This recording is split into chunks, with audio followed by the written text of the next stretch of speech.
Nightie ഒന്നും ഇല്ല, എല്ലാം പോയി. ഇപ്പൊ പറഞ്ഞില്ലേ, ഒരാൾ പറഞ്ഞില്ലേ നൈറ്റി ഇല്ല, പായില്ല, ഒന്നുമില്ല. പുള്ളി ഇപ്പഴാ വന്നത്. പാത്രമൊക്കെ വേണം. ഇവരോട് ചോദിച്ചു വെക്കുന്നത്. പുള്ളിക്ക് അറിയത്തില്ല, പുള്ളി ഇപ്പഴാ വന്നത്.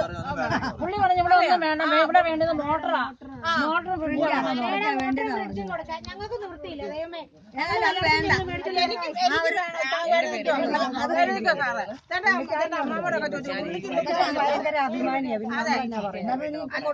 അല്ല, എനിക്ക് വേണം. അഭിമാനം ഈ പുള്ളിക്കാരുടെ കഴിഞ്ഞിട്ട് ആദ്യം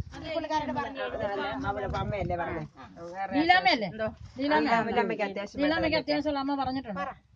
വീട്ടിലെ സാധനമൊക്കെ വേണം. ഞാൻ പറഞ്ഞത് എനിക്ക് നൈറ്റിയും ബെഡ്ഷീറ്റും ഓക്കെ.